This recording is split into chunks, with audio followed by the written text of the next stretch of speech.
चलो छेल्ले આપણે રાષ્ટ્રીય આવકની ગણતરી માપવાની ત્રણ પદ્ધતિની અંદર ખર્ચ પદ્ધતિ જોતા હતા। એની અંદર રાષ્ટ્રીય આવકમાં ન ગણાતા ખર્ચાઓ આપણે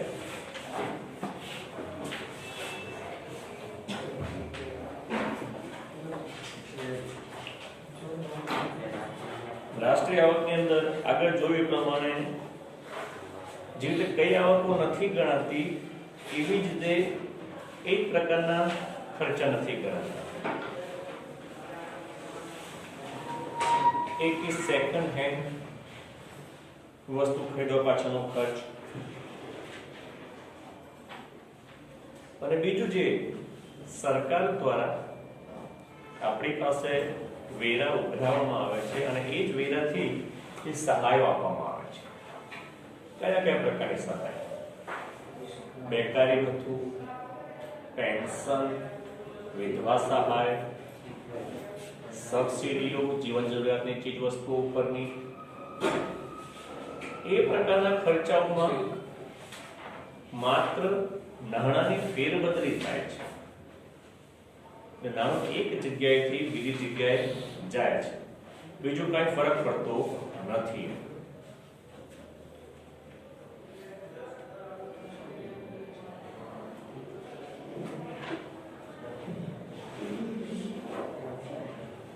हजी नाटक करवा करी लेता है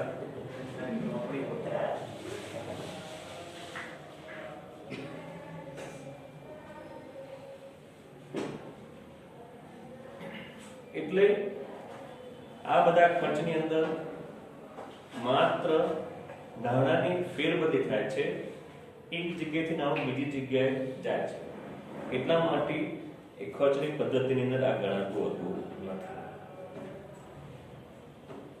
ત્યારબાદ વચગાળાની પેદાશ એ પણ નથી ગણાતી। કેમ નથી ગણાતી? જ્યારે આપણે જોયું હતું વચગાળાની વસ્તુ પાછળ જે ખર્ચ થાય છે એ ખર્ચ ગણાતો નથી। કારણ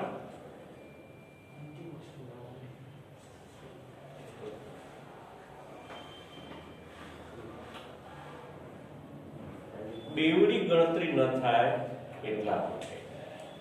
કારણ આપણે રાષ્ટ્રીય ગણતરી વખતે ઉત્પાદનનું પેદાશનું અંતિમ મૂલ્ય ગણીએ છીએ અને જો વચગાળાની પેદાશનો ખર્ચ ગણીએ, વચગાળાની વસ્તુનો વપરાશ ખર્ચ ગણીએ તો રાષ્ટ્રીય આવકની બેવડી ગણતરી થાય અને એવું ન થાય એટલા માટે આપણે વચગાળાની વસ્તુઓ પાછળ જે વપરાશ ખર્ચ ગણવામાં આવતો નથી। તો આવી રીતે રાષ્ટ્રીય આવક ગણતરી વખતે ખર્ચ પદ્ધતિની અંદર આ બધા ખર્ચા ધ્યાનમાં લેવામાં આવતા નથી। છતાં પણ રાષ્ટ્રીય ગણવાની આ પદ્ધતિની પણ મુશ્કેલી છે। ઉત્પાદનનું જોયું, આવકનું જોયું અને ખર્ચની જોઈએ, આમાં પણ થોડી ખામી રહેલી છે। કયા પ્રકારની ખામી? અહીં આપણે શું કીધું? નાગરિકો પાછળ એટલે નાગરિકો દ્વારા ખર્ચા થતા હોય તે અને સરકાર દ્વારા ખર્ચા થાય તેની ગણતરી કરીએ છીએ। તો અહીંયા પણ કયા ખર્ચની ગણતરી કરવી? દાખલા તરીકે કોઈ એક વ્યક્તિને, દાખલા તરીકે એબીસી કંપની છે, એ કંપનીની અંદર ડી નામનો વ્યક્તિ કામ કરે છે, તો એબીસી કંપની ડી ને પગાર ચૂકવે છે તો એ કંપનીનો ખર્ચ થયો દાખલા તરીકે 30,000 રૂપિયા। તો એની ગણતરી કરી આપણે રાષ્ટ્રીય આવકમાં 30,000 ડી વ્યક્તિને 30,000 ખર્ચ આપ્યો, એની ગણતરી કરી। હવે એ જ વ્યક્તિ એ 30,000 માંથી પોતાના ઘરે કામ કરતા નોકરને 3,000 રૂપિયા આપે છે, તો એણે ગણતરી કરી 3,000 ની ખર્ચની પદ્ધતિમાં। 30,000 માંથી 3,000 રૂપિયા આપ્યા તો ખર્ચ કેટલો થયો? પહેલા 30 લખાવ્યું ચોપડે અને બીજો આ 3000 લખાયો તો ખર્ચ કેટલો થયો 33. આપ્યો ક્યાંથી? 30000 માંથી જ આપ્યો છે. તો મતલબ શું થયું? બેવડી ગણતરી થઈ ગઈ. એટલે આ પદ્ધતિની પણ ખામી છે. એટલે કહેવાનો મતલબ અહીંયા આગળ તમે ગમે તે પદ્ધતિએ રાષ્ટ્રીય આવકની ગણતરી કરો પણ દરેક પદ્ધતિમાં કંઈક ને કંઈક ખામી રહેલી છે. છતાં પણ રાષ્ટ્રીય આવકની ગણતરી કરવી પડે તો એને ગણતરી કરવા માટે બે ભાગમાં વહેંચવામાં આવે કે જે વિકાસશીલ દેશો છે એ ઉત્પાદનની પદ્ધતિએ ગણતરી કરે અને વિકસિત દેશો છે એ લોકો આવક અને ખર્ચની ગણતરીએ રાષ્ટ્રીય આવકની ગણતરી કરે. છતાં પણ આ રાષ્ટ્રીય આવકની ગણતરી કરતી વખતે કેટલી ઘણી બધી મુશ્કેલીઓનો સામનો કરવો પડે. કઈ મુશ્કેલીઓ જે આગળ આવી છે એ પ્રમાણે છે.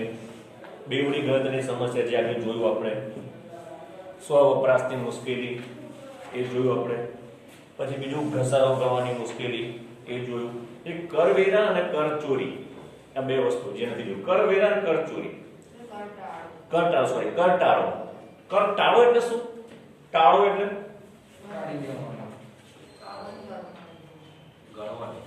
શું? ગણવાનું નહીં. ગણવાનું નહીં, કર ટાળો.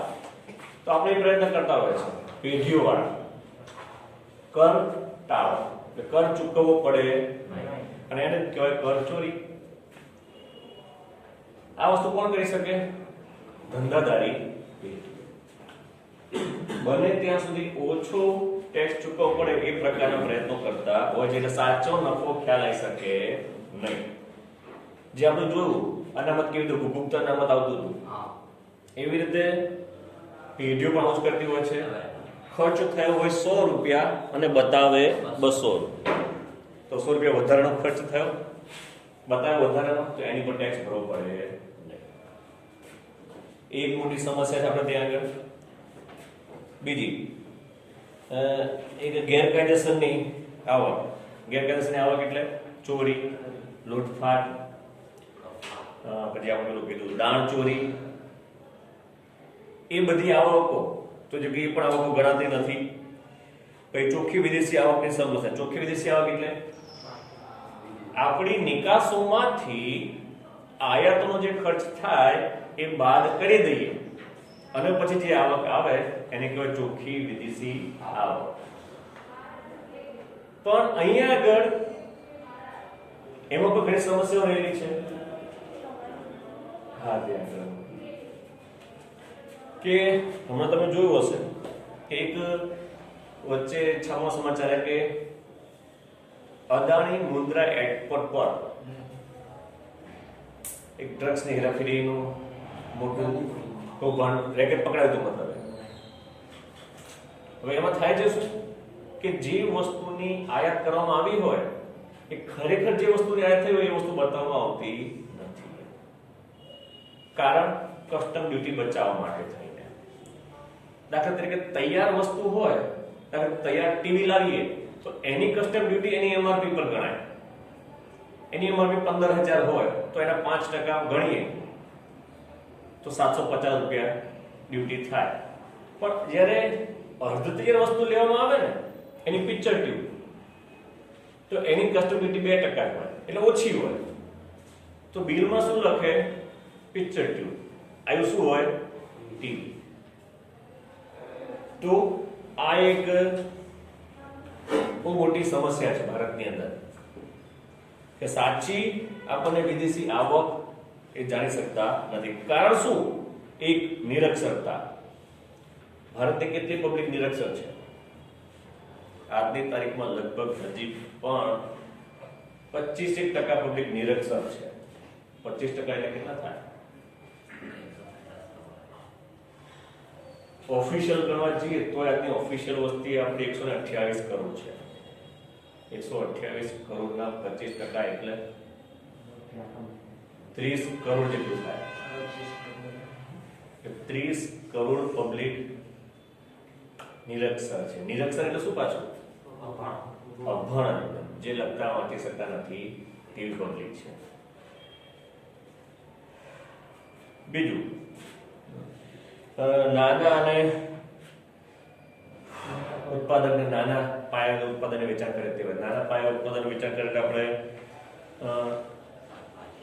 જે આ વાત વસ્તુ કરી આપણે ગૃહ ઉદ્યોગ તમને ખબર બધાને ઘરની અંદર પાપડ ને અથાણા ને ભરતકામ ને અગરબત્તી ને એ બધું જેવું એ નાના પાયા પર ઉદ્યોગ એનો હિસાબ કે કરો કોણ કોઈ હિસાબ આપવા જાય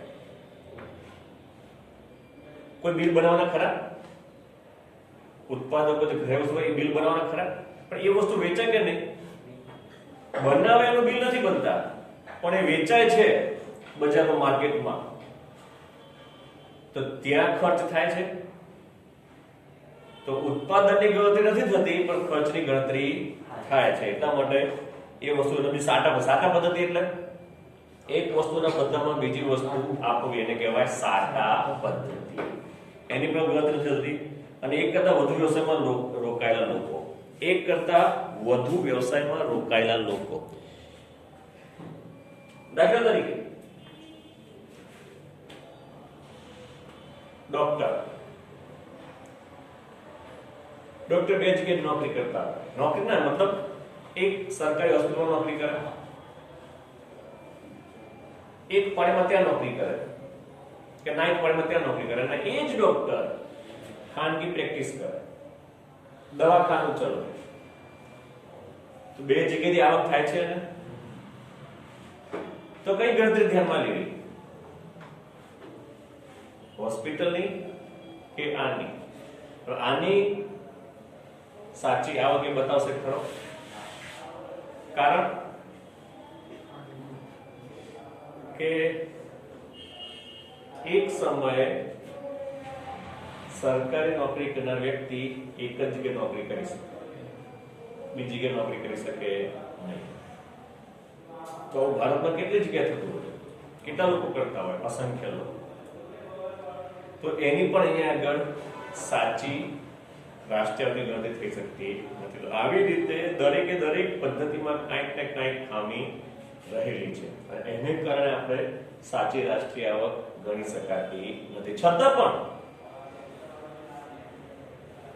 અર્થશાસ્ત્રી એવું કહે છે કે એક પદ્ધતિએ રાષ્ટ્રીય આવકની ગણતરી કર્યા પછી બીજી પદ્ધતિએ તેની ચકાસણી કરો દાખલા ઉત્પાદન પદ્ધતિએ રાષ્ટ્રીય આવક ગણી પછી એમાં જેટલી આવક આવી એની સરખામણી આવક અને ખર્ચની પદ્ધતિએ કરો તો 1954 થી CSO ભારતીય આંકડાશાસ્ત્રીય સંગઠન 1954 થી રાષ્ટ્રીય ગણતરી કરે છે પણ છતાં પણ દરેક પદ્ધતિમાં કંઈક ને કંઈક ખામી રહેલી છે તો એના માટે પણ પાછી જે રાષ્ટ્રીય ગણતરી થાય છે એ કે છે બે રીતે ગણી બે રીતે એક નાણાકીય રાષ્ટ્રીય આવક અને બીજી વાસ્તવિક રાષ્ટ્રીય આવક છેલ્લો ટોપિક આપણો નાણાકીય રાષ્ટ્રીય આવક વાસ્તવિક આવક તો નાણાકીય આવક એટલે શું ને વાસ્તવિક આવક શું આ ખાસ ધ્યાનથી સમજજો એટલે નાણાકીય વાસ્તવિક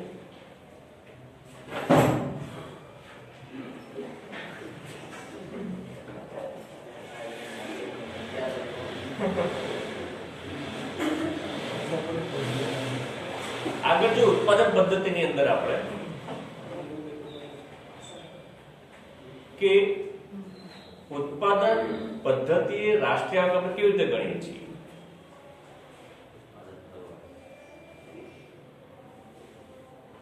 ઉત્પાદનના જે ચાર સાધનો છે એ ચાર સાધનો દ્વારા જે કંઈ ઉત્પાદન થાય છે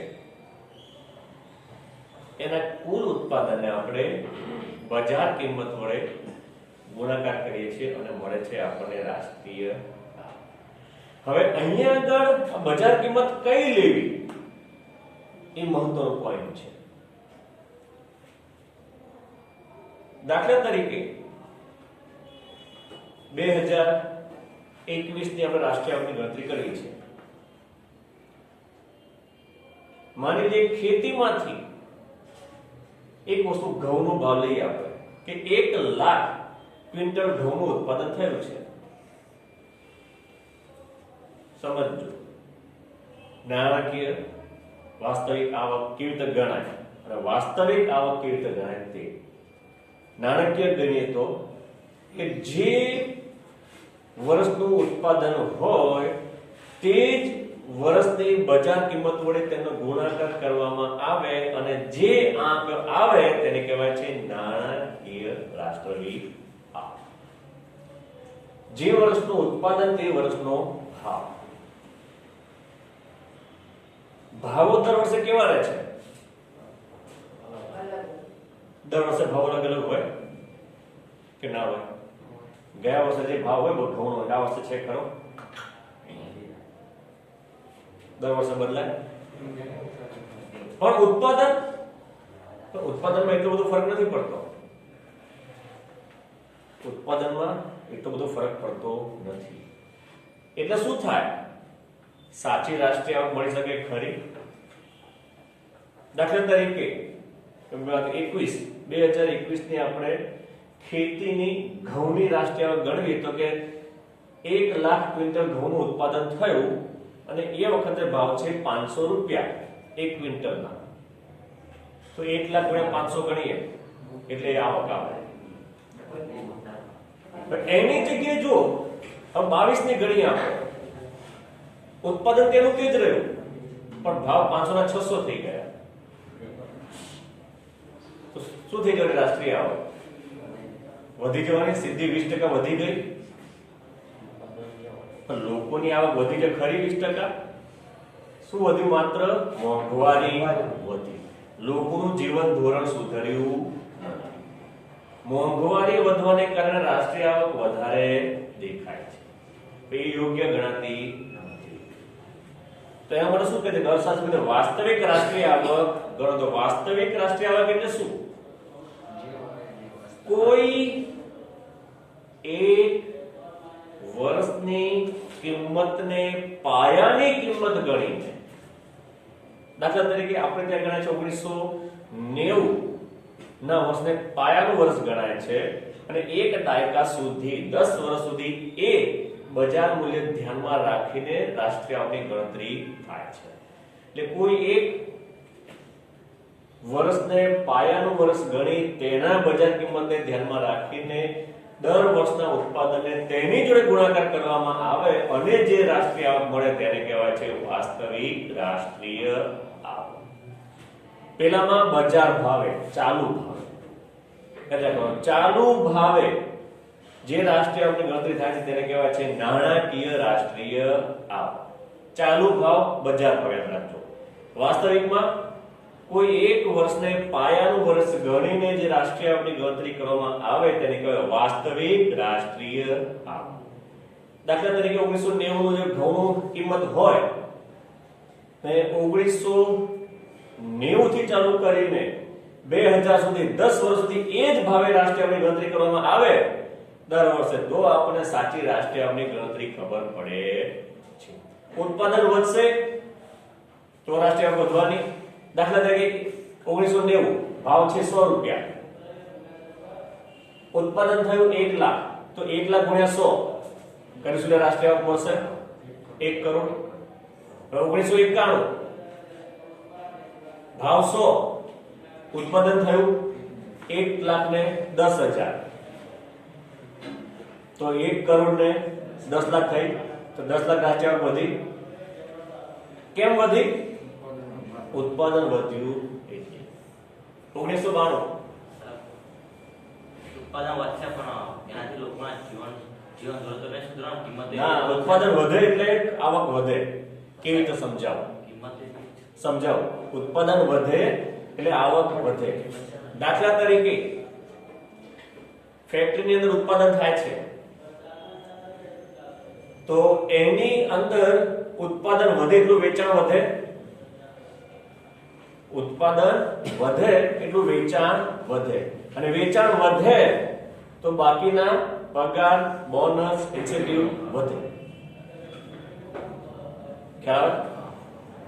દર વર્ષે ઉત્પાદન વધતું જતું હોય છે, દર વર્ષે પગારો વધે છે. જો ઉત્પાદન ના વધતું હોય તો વધારે કોઈ પગાર કે બીજો બોનસ કેવું કે આપે? અત્યારનો સમયગાળો છે, હાલો આ 2 વર્ષ સમયગાળો છે ઉત્પાદન વધતું નથી અમુક જગ્યાએ, તો આવક વધી કે ના? કેટલી કંપનીઓ બંધ થઈ ગઈ, કેટલી કંપનીઓ માણસોને છૂટા કરવામાં આવ્યા, અને કેટલી કંપનીઓની અંદર પગાર ઓછા કરવામાં આવે? છાપા વાંચો તો ખ્યાલ આવે. હજી એવું કે છે, ગઈકાલે છાપામાં આવ્યું કે આવતા વર્ષે લગભગ વિશ્વની અંદર 2.4 કરોડ લોકોની રોજગારી જવાની છે. છાપો એવું કે છે. કેમ?